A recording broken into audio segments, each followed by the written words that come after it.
नमस्कार साथियों, एक बार फिर से मेरे यूट्यूब चैनल में आपका स्वागत है। अभी एक न्यूज़ आया है जिसमें कि रूस के राष्ट्रपति की गाड़ी जिससे कि वो चलते हैं उसमें विस्फोट हो गया है, आग लग गई और विस्फोट हो गया। तो अगर किसी भी देश के राष्ट्र अध्यक्ष की गाड़ी या फिर उनको कोई नुकसान होता है उससे पूरे देश का संतुलन बिगड़ता है, ना कि देश का इसका प्रभाव पूरे वर्ल्ड पर पड़ता है। तो आखिर ये चर्चा का विषय है क्यों है, इसलिए हम जान लेते हैं क्योंकि इसमें दो पहलू और जुड़े हुए हैं। ठीक है, तो चलिए बात करते हैं।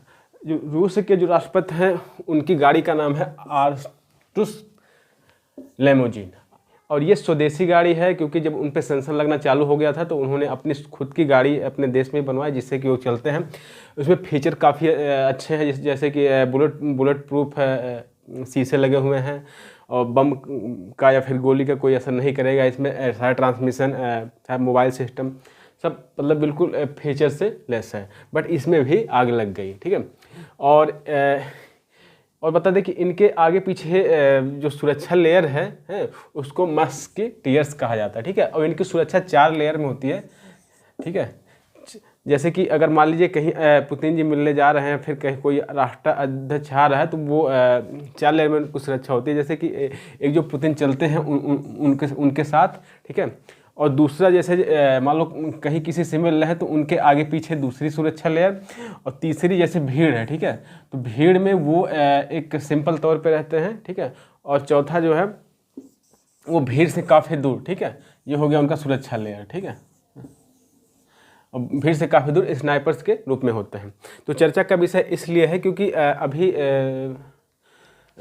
यूक्रेन के राष्ट्रपति जेलेंस्की ने एक बयान दिया था। अब ये 2 दिन पहले दिया था, 4 दिन पहले दिया था। उन्होंने बोला था कि रूस के राष्ट्रपति मरने वाले हैं। ठीक है, वो उन्होंने क्यों कहा था कि वो बूढ़े हो गए हैं, क्या है ये पूरी बात किसी को नहीं पता, बट एक टिकटॉक पे ये बस इतना ही वायरल हो रहा है काट के कि रूस के राष्ट्रपति मरने वाले हैं, जिससे कि उनसे जोड़ा जा रहा है।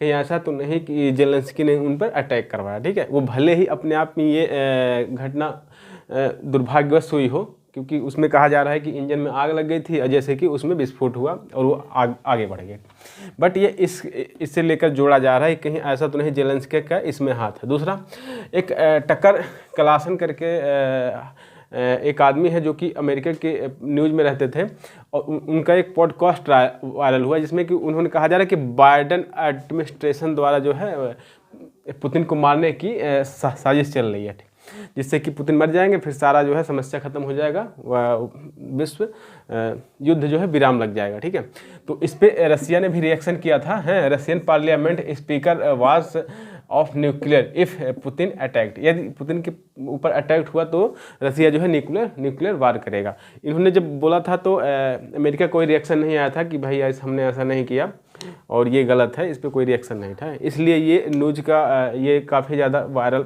बना हुआ है। और दूसरी बात, ऐसा नहीं है कि पहली बार ये पुतिन पर ये हमला हुआ है, ये और भी कई बार हो चुका है। जैसे कि पहला 2002 में अजरबैजान के ऊपर, जब अजरबैजान गए थे वहाँ भी उनको मारने की कोशिश की गई थी। ठीक है, 2003 में लंदन में स्नाइपर अटैक, एक स्नाइपर जो है काफ़ी दूर से निशान लगाने की कोशिश कर रहा था। उसके बाद तीसरी बार 2003 में मॉस्को में भी एक्सप्लोसिव जैसे कि कुछ विस्फोटक सामान बरामद किए गए थे पुतिन के ही रास्ते में। ठीक है, उसके बाद जैसे चेचन में, फिर कॉसियस में, ठीक है, ये हमला हुआ था 5वीं 6वीं बार हुआ था 2023 में, जब कैमरन जहाँ पर राष्ट्रपति पुतिन की आवास है वहाँ पर ड्रोन से हमला किया गया था, और ये ऐसा अंदाज़ा लगाया गया था कि इसको जेलेंस्की ने करवाया, बट जेलेंस्की ने इस बात को खारिज किया था। तो दोस्तों ये रही पूरी जानकारी, और आपको वीडियो कैसी लगी, अगर अच्छी लगी हो तो चैनल को शेयर सब्सक्राइब कीजिएगा। वीडियो देखने के लिए बहुत बहुत धन्यवाद।